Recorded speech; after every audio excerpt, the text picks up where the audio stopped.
అసలు ఇతను ఈ అవినాష్ అనేవాడు ఎన్ని సంవత్సరాల నుంచి ప్రజా జీవితంలో ఉన్నాడు? సుమారు 15 సంవత్సరాల నుంచి ఉన్నాడు. ఏ రోజన్నా ఒక కార్పొరేటర్ కింద గెలవగలడా? ఒక ఇతని పేరు కూడా ఉచ్చరించడానికి నేను ఇష్టపడను. రెండోది, ఇతని యొక్క చరిత్ర, ఇతని కుటుంబ నేపథ్యం, ఇతని కుటుంబ చరిత్ర ఎన్టీఆర్ జిల్లాలోనే కాదు రాష్ట్రం మొత్తానికి కూడా విజయవాడని రక్తసిక్తం చేసింది వీళ్ళ కుటుంబం. విజయవాడ చరిత్రలో రక్త చరిత్ర అనే ఒక అంశం ముడిపడటానికి, ఒక గోండా ఇది అని అవటానికి కారణం వీళ్ళ కుటుంబం. వీళ్ళ ఏకైక కుటుంబం వల్ల వీళ్ళు ఎప్పుడూ కూడా బడుగు బలహీన వర్గాలకు చెందిన వ్యక్తులతో ఎప్పటికప్పుడు వాళ్ళతో రౌడీజం చేసి, వాళ్ళని హత్యలు చేసి, వాళ్ళ వచ్చిన రక్తంతో డబ్బులు సంపాదించిన కుటుంబం వీళ్ళ కుటుంబం. వీళ్ళు జీవితంలో ఎన్టీఆర్ జిల్లా ప్రజలే కాదు, ఉమ్మడి కృష్ణా జిల్లా ప్రజలు ఒకటేసుకున్నారు.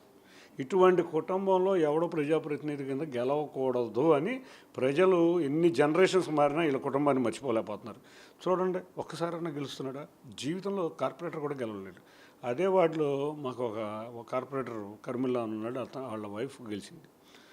ఛాలెంజ్ చేస్తున్నాం, అవినాష్ రేపు కూడా నీ వార్డులో అమ్మాయిని నుంచోబెడతాం, నువ్వు దమ్ముంటే అమ్మాయి మీద గెలిచి తర్వాత ఎమ్మెల్యేకి రా. నువ్వు ఎట్టగా ఎమ్మెల్యే కింద ఇలా గెలవలేవు కాబట్టి నీ వార్డులో నువ్వు గెలవలేని వెధవ మాటలేమో కోటలు దాడతాయి.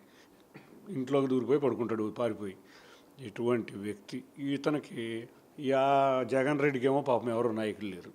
ఆ నాయకులు లేని జగన్ రెడ్డికి ఇతను ఒకడు దొరికాడు. కోతికి కొబ్బరికాయ దొరికినట్టు వీడికి ఒక జిల్లా అధ్యక్షుడు పోస్టు. ఈ జిల్లా అధ్యక్షుడు దేనికన్నా పనికొస్తాడా?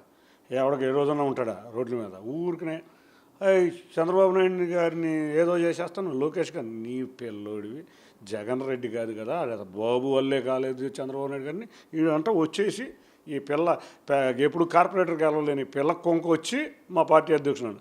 నువ్వు ఏదో చంద్రబాబు నాయుడు గారినో, ఏదో లోకేష్ గారినో, ఏదో చిన్నీనో అంటే నువ్వు పెద్ద నాయకుడు అయిపోతావు అనుకుంటున్నావు. నువ్వు కార్పొరేటర్ కూడా నిన్ను ప్రజలు గెలిపిస్తారు.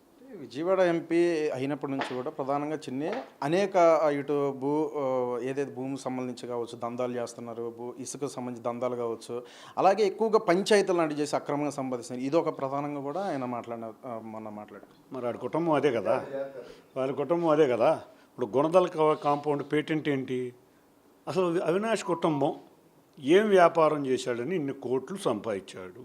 ప్రతి సందులో కూడా నీకు ఒక ఇల్లు ఉంటుంది. ఎట్లా వచ్చింది అసలు? ఏంటి నీకు? నీ పేటెంటే భూ కబ్జాలు, నీ పేటెంట్లే భూ కుంభకోణాలు, నీ పేటెంట్లే దారుణంగా రౌడీజం చేయటం. ఇద్దరు వ్యక్తుల మధ్య తగాదా వస్తే ఇద్దరి దగ్గర డబ్బులు తీసుకున్న కుటుంబం నీది. నీ చరిత్రే రక్త చరిత్ర, నీవు హత్యా రాజకీయాల చరిత్ర. చక్కటి విజయవాడలో ఒక రక్తపు చరిత్ర చూసిన చరిత్ర నీ కుటుంబాన్ని.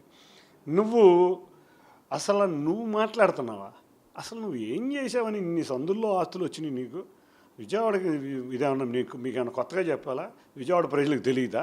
కాబట్టే కదా నన్ను భారీ మెజారిటీతో ఎందుకు గెలిపించారు? నేను కరెక్ట్గా ఉన్నాననే కదా. ఇవాళ విజయవాడ ప్రజలు ఎందుకు ఆదరిస్తున్నాను నన్ను? నేను విజయవాడకి సేవ చేస్తున్నాననే కదా. వాడి మరక నాకు అంటిస్తాడు అనుకున్నాడు ఈ పిల్లోడు. అదే చెప్పే కదా, సొల్లు కబుర్లు ఎక్కువ, పని తక్కువ.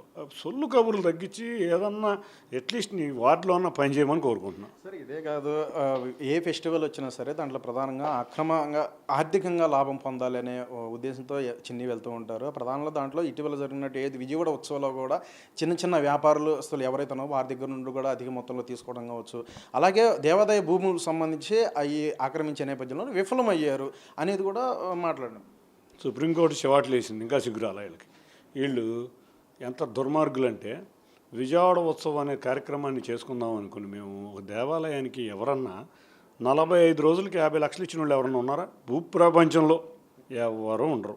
మేము 50 లక్షలు 45 రోజులకి ఇచ్చి ఒక దేవాలయం గత 20 సంవత్సరాలు చూపించని సంపద మేము తీసుకున్నాం. వీళ్ళు కబ్జాదారులు కదా, వీళ్ళైతే అది కబ్జా చేయడానికి పెట్టుకున్నారు. నేనైతే ఖాళీ చేసి పిల్లలు ఆడుకుంటున్నారు, మీరు చూస్తున్నారో లేదో. రెండో విషయం ఏంటంటే, అసలు ఆ విజయవాడ ఉత్సవం ఎవరి దగ్గర టికెట్ డబ్బులు తీసుకున్నావా? ఏదన్నా డబ్బులు తీసుకున్నావా? ఎంత భారీ ఎత్తున చేసాం. ఇంకా సిగ్గుందో వీళ్ళకి. వాళ్ళ విజయవాడ ప్రజలు అందుకే ఉమ్మేస్తున్నారు నిన్ను. రెండోది, ఏం పండుగలు ఉంటాయి? ఏ పండుగలకు నేను ఇది చేస్తున్నా? రంజాన్ వస్తే నా సొంత వాటితో నేను ఇఫ్తార్ చేస్తా, క్రిస్మస్ వస్తే నా సొంత వాటితో నేను గిఫ్ట్లు ఇస్తా, దసరా వస్తే విజయవాడ ఉత్సవం చేస్తా. ఇటువంటి కార్యక్రమాలన్నీ నా సొంత డబ్బులతో చేస్తాను. నీవు ఎప్పుడన్నా ఒక 5 పైసలు నీ నాన్న మంత్రి చేశాడు, నువ్వు 15 సంవత్సరాల నుంచి 5 పైసలు ప్రజల కోసం కష్టపడింది ఉందా? ఎప్పుడు వాళ్ళ దగ్గర ఉన్న డబ్బులు దోసుకుంటాం కాబట్టే నువ్వు అందరూ దోసుకుంటారనే మెంటాలిటీలో ఉంటావు. అందుకే నీ మైండ్ సెట్ ఇప్పటికీ మారదు. నువ్వు ఒక మైండ్ సెట్ మారటమే కాదు, నీలాంటి సంస్కారహీనులు జీవితంలో కార్పొరేటర్గా గెలవలేవు.